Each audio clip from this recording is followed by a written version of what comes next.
Queridas compañeras, queridos compañeros, tengo el gusto y el honor de presentar a Claudio Katz.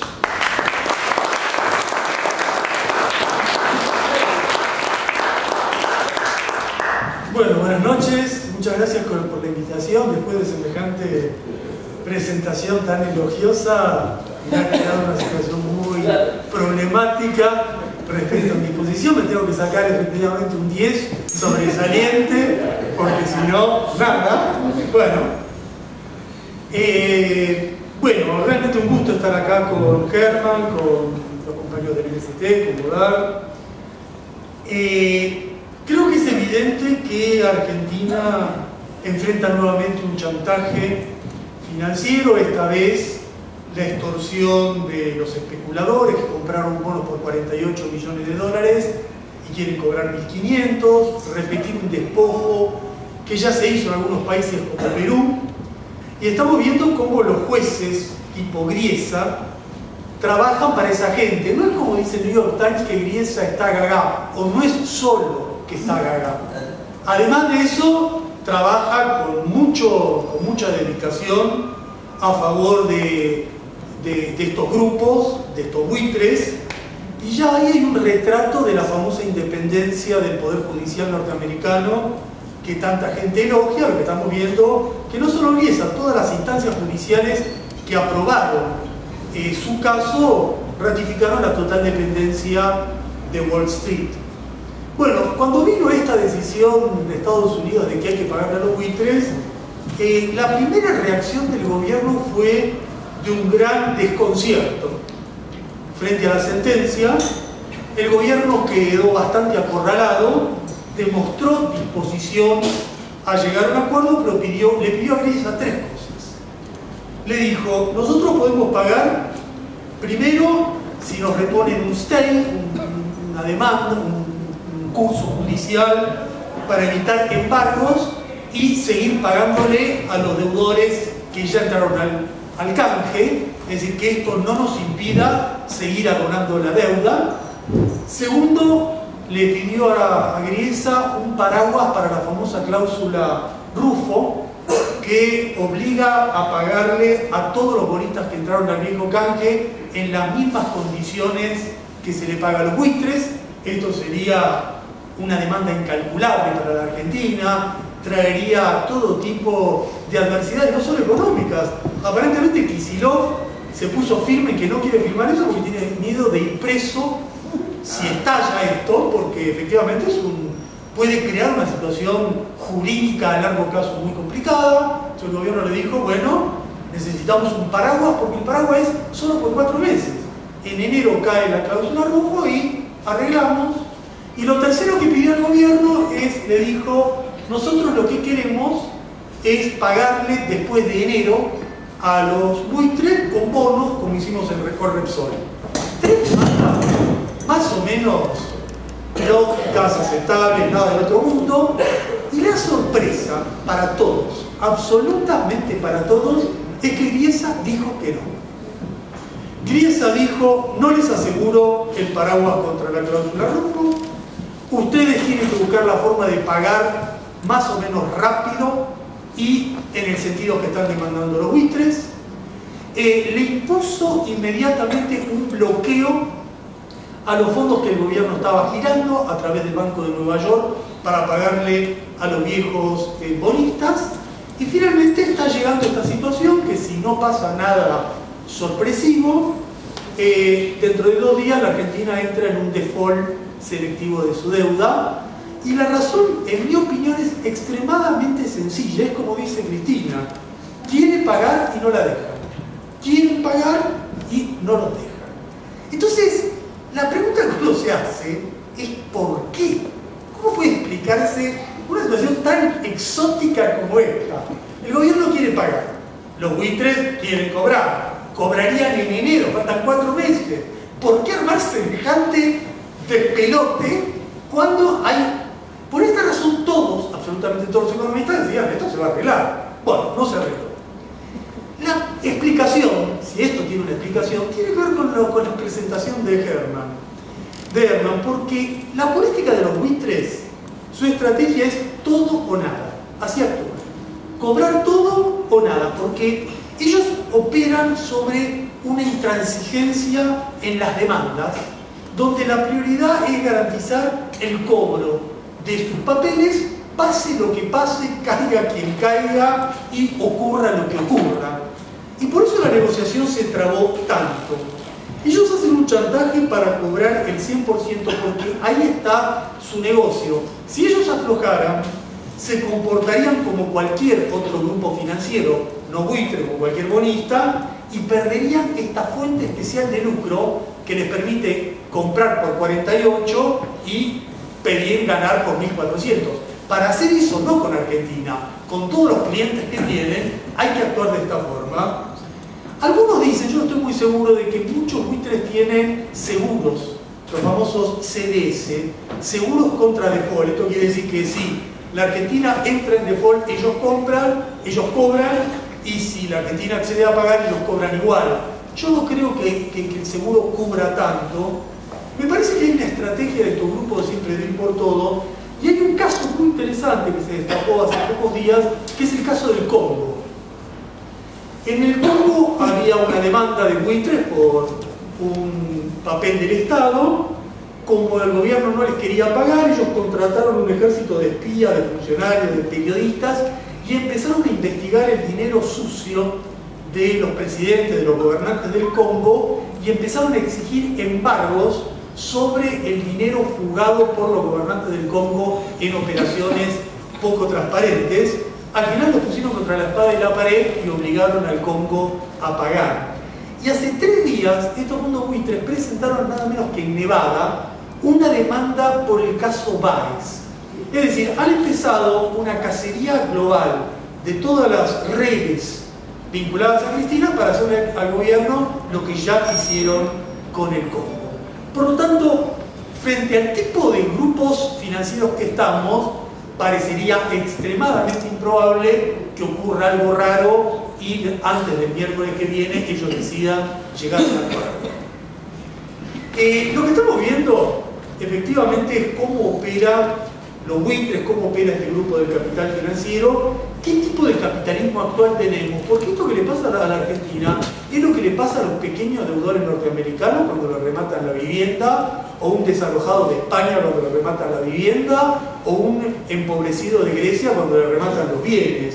Estos grupos especuladores colocan a todo el sistema financiero periódicamente en situaciones muy críticas, justamente porque juegan por todo. Y como juegan por todo, no aceptan habitualmente ningún tipo de regulación. Y por eso tienen tantos choques con el Fondo Monetario, con los gobiernos, con las instituciones financieras, con el Banco Mundial.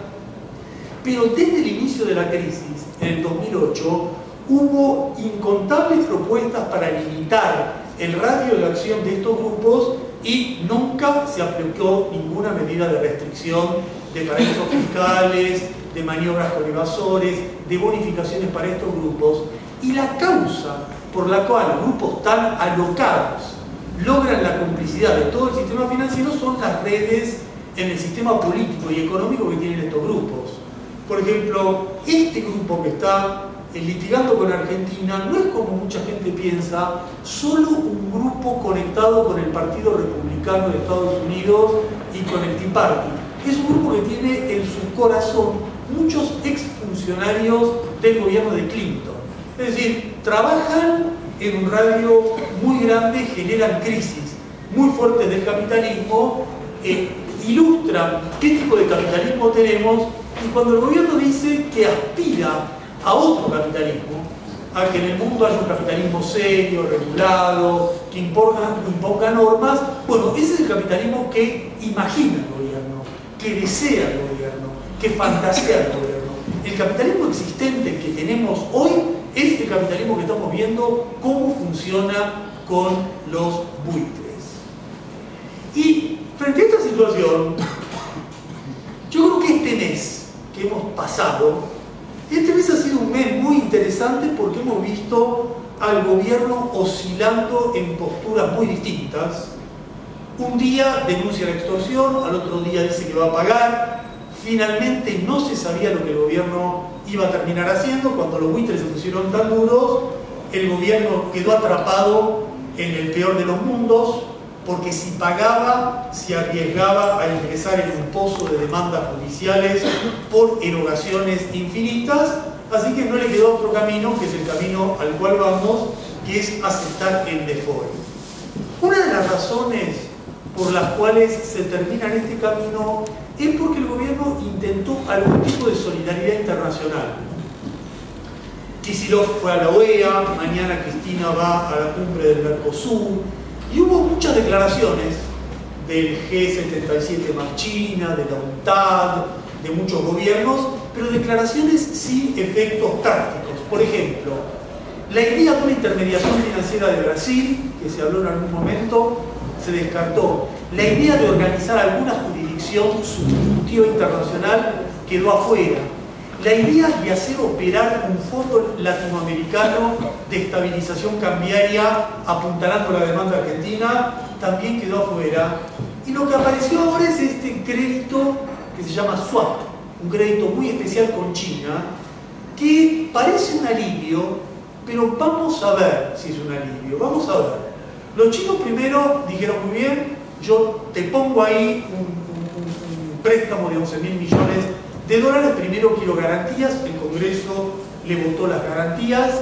Si hay litigio futuro, China presta y Argentina no paga, esto termina en Londres, no en Nueva York, termina en Londres, en el tipo de litigio que estamos viendo. La tasa de interés no es muy baja, ya hay un crédito muy parecido a este con Francia, y hay que ver qué pasa si el gobierno empieza a necesitar ese dinero, si empieza a usar ese dinero. Primero hay que ver si es muy convertible, si se pasa rápidamente de yuan a dólares, y después qué pasa si el gobierno empieza a usar con frecuencia, por ejemplo, ese dinero para pagar los compromisos que acaba de asumir para pagar el Club de París.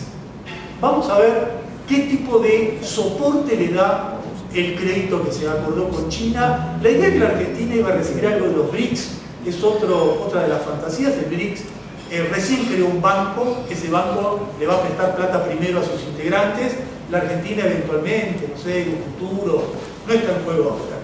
Es decir, un punto crítico es que la solidaridad internacional hasta ahora no aparece.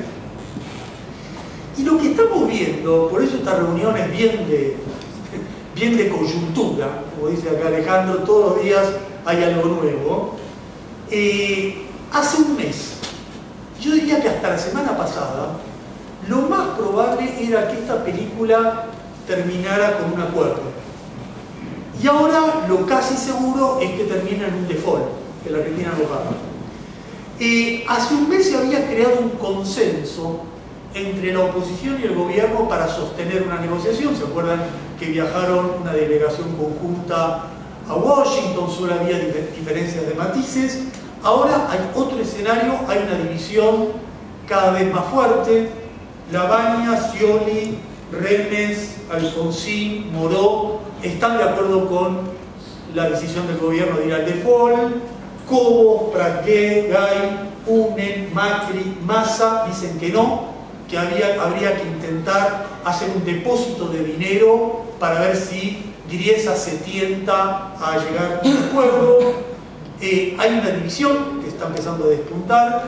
Hay pronósticos económicos distintos.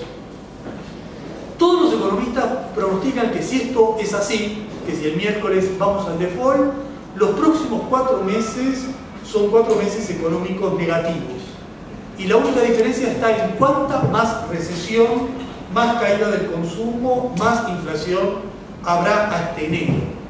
Hay un escenario que sería un escenario manejable, más de lo mismo, más de lo que tenemos ahora, con un poquitito, con algunos datos en caída mayores, pero nada descontrolado, sin presión de los mercados, sin descalabro en el dólar blue. Hay otro escenario, que es un escenario turbulento, no para la semana que viene, pero por ejemplo para octubre, para el principio de noviembre, que sería una repetición de lo que vivimos a fin del año pasado, con una corrida hacia el dólar, caída de las reservas y una gran tensión. Bueno, no sabemos, nadie sabe. Si todo sale como el gobierno querría que le salgan, es decir, si todo sale en que hay un escenario de recesión, de crisis, pero controlado, se llega a enero y en enero se resuelve el tema, se le paga a los buitres. Bueno, en ese caso el gobierno dirá que hemos triunfado, que hemos obtenido una gran victoria, que vencimos a Griesa, y luego de vencer a Griesa podemos retomar la agenda ortodoxa de la devaluación, de la suba de las tasas de interés, del arreglo con el CIADI, del arreglo con el Club de París, del pago a Repsol, que el gobierno recorrió hasta hace una semana y que ahora tiene interrumpido. Pero esto si todo sale bien. Hay muchos problemas para que esto salga bien antes de noviembre, antes de enero y después de enero. El primero que yo veo es que hay una situación muy complicada con el déficit fiscal. El gobierno le está creciendo en forma muy grande el agujero fiscal y lo está financiando con emisión, inflación. Tiene un margen muy chico para hacer lo que hizo en el 2007, 2008, 2009, 2010, que es reactivar con gasto público, recomponer el consumo con gasto público. Hay una situación bastante distinta al 2001, pero no solo en el tema de si la crisis es grave o no, sino en un tema más complejo. En el 2001, el grueso del déficit público era pago de la deuda externa. Ahora el grueso del déficit no es eso. Esto implica que en ese momento entramos en un default y tuvimos 4 o 5 años de respiro. Ahora entramos en un default y con default el déficit sigue siendo un grave problema. Otro tema sobre el cual nadie tiene la menor idea de lo que puede pasar es qué pasa con todos los bonistas que entraron al canje, el 93% que está cobrando. Pueden pasar dos cosas acá. Puede ser que esa gente a la cual el gobierno todo le deposita el dinero en el Banco de Nueva York, el Banco de Nueva York tiene el dinero retenido, Griesa le dice no podés pagarle a los bonistas, el Banco de Nueva York le pregunta a Griesa qué tengo que hacer, Griesa le dice esperá, el gobierno le dice pagales, los bonistas dicen pagame, está ahí. Esto en principio seguiría así agosto, septiembre, octubre, noviembre. Ahora, ¿puede seguir así? Bueno, si todos los bonistas dicen esto se termina en enero se acabó, me pagan todo, aguanto, el escenario del gobierno. Todo bien hasta enero. Pero si los bonistas dicen esto no viene bien, los bonistas lo que pueden hacer es lo que se llama la aceleración de la deuda, que es exigir al gobierno que le empiece a pagar al contado ya. Y eso implica que en vez de pagar una cuota, que es lo que está haciendo ahora, le tiene que pagar el grueso de la deuda en forma rápida. Esto puede implicar un problema muy complicado, muy complicado, de muchos millones de dólares.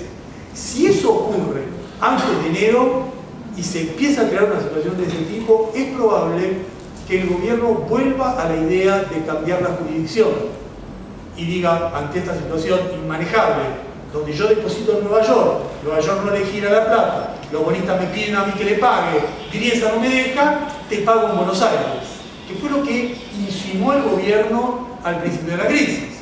Pero el cambio de jurisdicción no es un chiste, tiene una serie de implicancias complicadas. Hasta ahora el gobierno no se atrevía a hacerlo. ¿Lo hará? No sabemos.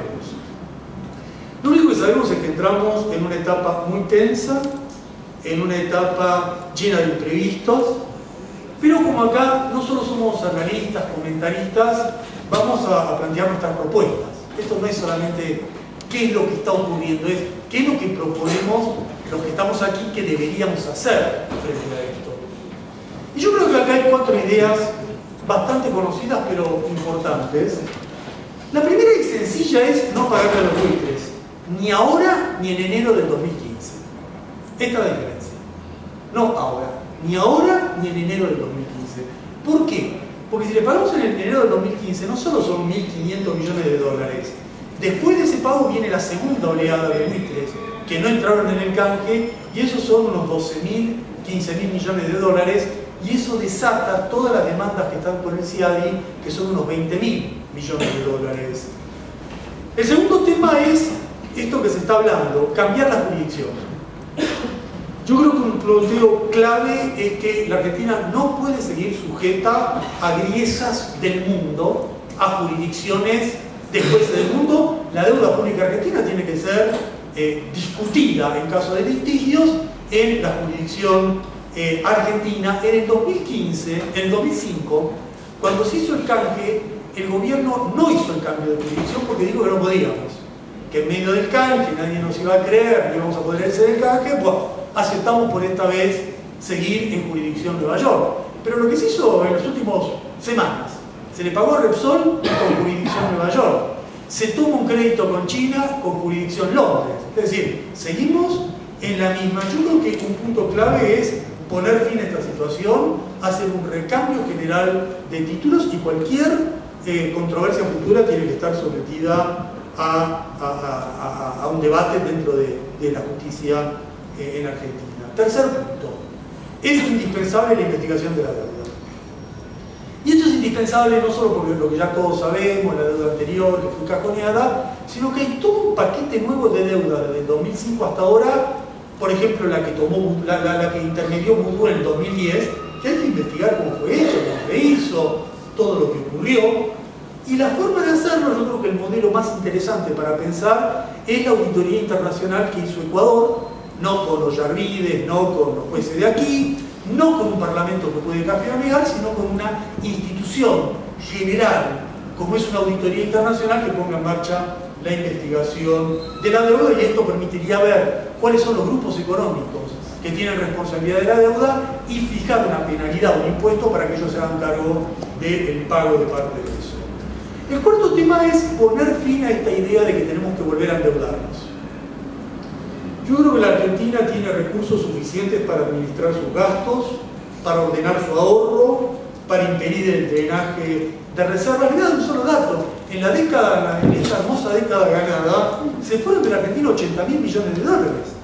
80.000, solo eso da una cifra. La cantidad de capitales argentinos depositados en el exterior no es como todos pensábamos, 205.000 millones de dólares. La última cifra es 440.000 millones de dólares. Son cifras, el PBI son 600.000, tengan una idea del volumen de expatriación de la riqueza argentina. Por lo tanto, no hay ninguna necesidad de recurrir al crédito externo. Lo que hay que hacer es garantizar que la plata que se genera con trabajo y renta nacional no se vaya para afuera, quede dentro del país, y ahí están los recursos suficientes para financiar el Estado. Y obviamente, quinto tema, esto requiere la suspensión del pago de la deuda.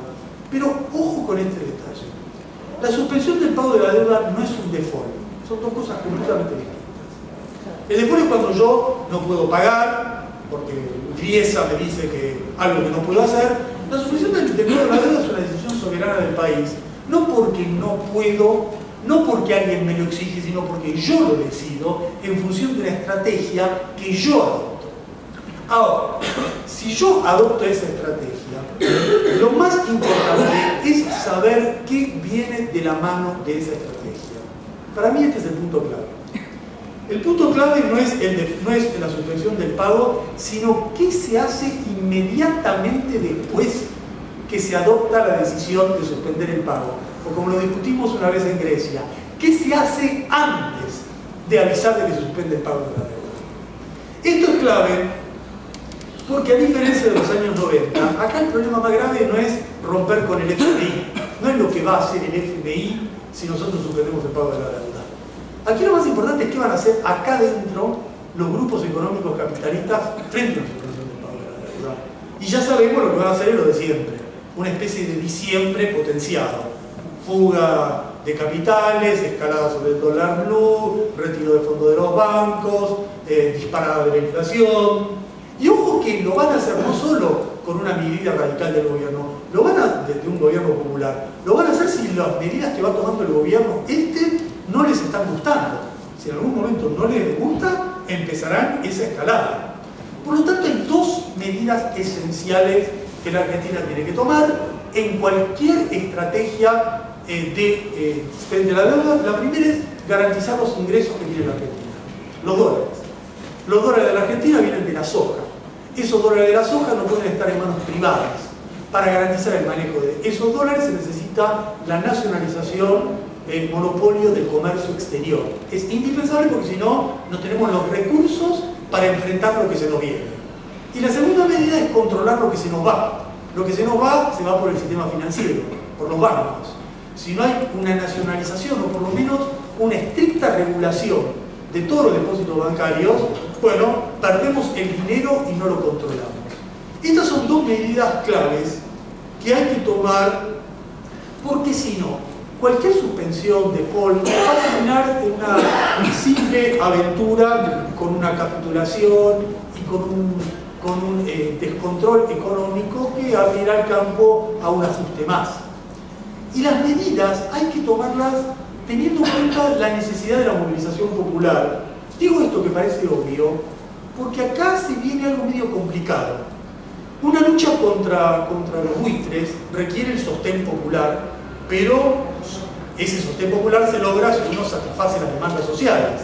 Acá estamos viendo lo contrario. Acá ya vimos la semana pasada que tanto la CGT de Yasky como la CGT oficialista dijeron de que van a posponer cualquier discusión sobre el impuesto imponible mientras esté esta situación. Y ahí hay un anticipo de lo que puede venir. Mientras esté esta situación, nada de salario, nada de paritaria, nada de jubilados, porque está esta situación. No, ojo, al final esto va a terminar siendo el pretexto para un ajuste. Entonces, cuidado con cómo se puede utilizar esto, porque una campaña contra los buitres es una campaña genuina, no una campaña engañosa.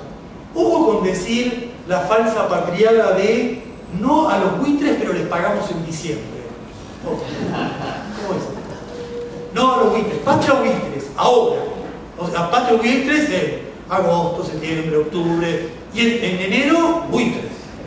¿Cómo es? Entonces, ojo con todo este discurso que estamos escuchando, ojo con la idea, no a los buitres, pero festejemos el pago al Club de París. El gobierno parece que pensaba hacer una conmemoración de eso. Ya eso, bárbaro. Ahí, sensacional que le pagamos. En cambio los buitres no. Esta idea de que le decimos a Repsol pagándole, que le torcimos el brazo al Club de París pagándole, es una idea sumamente complicada. Por lo tanto, yo creo que este paquete de medidas es un paquete clave.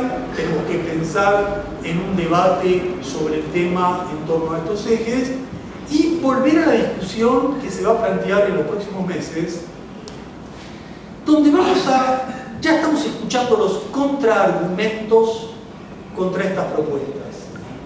El primer contraargumento es el contraargumento clásico de la derecha, el que ya conocemos, el que dice que si hacemos cualquier cosa nos caemos del mundo, nos quedamos aislados, el país queda afuera. Bueno, esto ya se dijo tanto, ya se usó tanto en los 90 que francamente ni siquiera vale la pena refutar esta teoría de quién se queda fuera del mundo. Grecia se quedó fuera del mundo y España se quedó fuera del mundo porque tenían políticas autónomas. Si vos estás dentro de este mundo de buitres, te caes de este mundo por estar dentro de este mundo. Así que ese argumento es una tontería. Vamos a los argumentos más elaborados. Hay un argumento que dice, este es el momento de volver a endeudarnos, arreglar con los buitres y endeudarnos porque hay mucho dinero en el mundo, hay liquidez, hay tasas bajas y nos conviene porque nos refinanciamos en forma barata. Cuidado porque hasta ahora ninguna refinanciación para la Argentina, ni las mejores, son baratas. Las mejores, la de China es el doble de cualquier refinanciación hoy común. Es el doble de los créditos que toma Bolivia, por ejemplo. Y ojo que en la Argentina ningún capital viene gratis sin exigencia de ajustes. Cuidado con el argumento que la deuda nuestra es baja y porque es baja ahora sí podemos endeudarlo. Cuidado porque esto tiene una parte de verdad. La deuda argentina, la deuda total argentina ahora debe andar más o menos por el 44% del PBI. Una deuda del 44% del PBI comparado con Japón, 220 del PBI, Estados Unidos, 120 del PBI, es formalmente baja. El problema es que las deudas, el problema consiste en que la deuda no interesa cuánto es, sino qué capacidad de pago inmediato tengo. Eso siempre me importa. Y la Argentina tiene poquísima capacidad de deuda. No basta que diga, ah, mire, yo tengo poca deuda. Sí, pero no, tengo poca, pero no puedo pagar la poca que tengo. Ese es el problema. Y no puede pagar la poca que tiene Porque, por ejemplo, los pagos de Argentina son algo así, los pagos próximos son como 3-4 veces las reservas. La Argentina negocia en los próximos 2-3 años al filo de la navaja. Tiene unos 30.000 millones de reservas y tiene vencimientos muy elevados. Entonces, tiene que estar negociando cada vencimiento con algún auxilio, está ahí al cogote en la negociación de la deuda. Hay un argumento que dice, este es el momento de tomar crédito para la inversión. Este es el momento de tomar crédito para hacer los ferrocarriles, los subtes, las autopistas, hacer la infraestructura que necesita la Argentina. El problema es que ni el gobierno nacional, ni el gobierno de Ciudad, ni el gobierno de Macri piensan tomar deuda para hacer inversiones, sino para pagar gasto corriente. Entonces, que es para pagar el aumento de los docentes que quieren tomar deuda, no para hacer puentes. Y además, cuidado porque la deuda por inversión es una deuda en temas energéticos. Y acá también cuidado porque no le vamos a dar vaca muerta a los buitres. Muy bien, pero Chevron, ¿qué es? Digamos, los buitres no, perfecto, que ellos no se apoderen. Pero, ¿y Chevron? Y dejemos Chevron. ¿Y lo que se está negociando con China y Rusia es tan distinto? China y Rusia obviamente vienen por energía y soja, ninguna otra cosa. Y el tipo de acuerdos que, por ejemplo, lo que se suscribieron recién con China, son tan distintos. Por ejemplo, la red ferroviaria que quiere modernizar China es exactamente la vieja red ferroviaria de los ferrocarriles argentinos, eso que hemos estudiado tanto, el embudo a Buenos Aires para que el país exporte materias primas. Es esa red, es eso mismo. Y ojo con China, ojo con China. Con China en los últimos 5 años cada vez vende más productos manufacturados y compra menos, no es que compra soja, compra soja a menos precio. Y eso está haciendo que el déficit comercial con China hoy es uno de los más grandes que tiene Argentina. Ojo también con ese costado.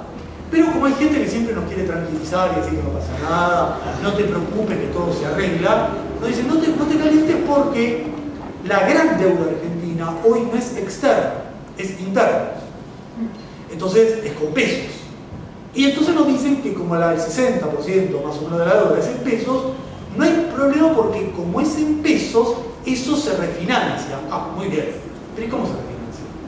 Porque si es tan sencillo, no pagamos en ningún fondo de nada, simplemente refinanciamos deuda. ¿Cómo es eso que se refinancia la deuda interna?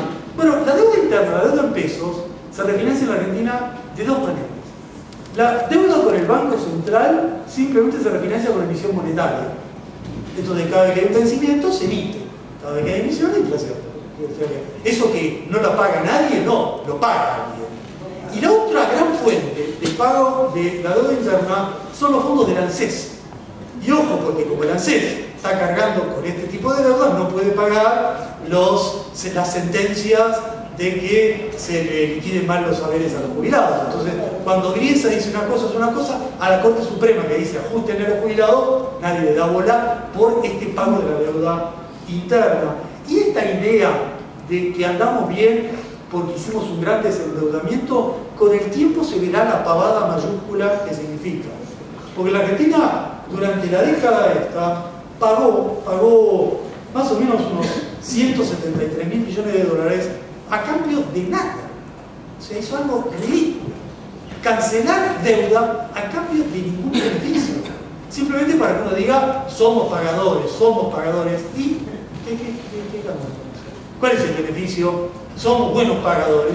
Además de que no te sirve ni siquiera cuando frente a un fondo buitre de que es un buen pagador. Por lo tanto, en conclusión, yo creo que la deuda, esta idea de que ya no es un problema, se ve que no es así. La deuda vuelve a ser un problema grave.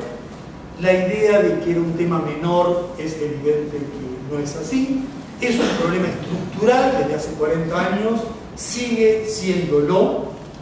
Lo va a hacer en el próximo periodo, en los próximos meses, porque esta vez tenemos un problema de deuda, con un problema de alta inflación, de poca creación de empleo, de bajo crecimiento, Esto va a ser problemático en los próximos años, sea Scioli, sea Massa, sea Macri, sea Sáenz, el próximo presidente, porque en cualquier caso vamos a tener un combo de mayor endeudamiento con mayor ajuste y ese círculo vicioso de mayor ajuste para pagar deuda, con topes a paritarias, con tarifazos, con flexibilización laboral, con extractivismo. Y este es un escenario, por lo tanto, complicado, que, termino con esto, nos hace pensar fuerte en los dos elementos claves para un futuro progresista. El primero va a ser la resistencia social. Estamos en un momento, así como de cierto parate, pero estamos en un momento de parate donde hemos visto que el movimiento social argentino reacciona con fuerza cuando ve que el ajuste viene serio. Hubo una huelga docente muy importante que lo dobló el brazo a Scioli, hubo una huelga, un paro nacional en noviembre pasado que demostró cómo actúa el movimiento social en los momentos claves, y es un escenario, por lo tanto, donde vamos a tener resistencia, y vamos a tener resistencia en un escenario político que se presenta como una gran oportunidad para la izquierda.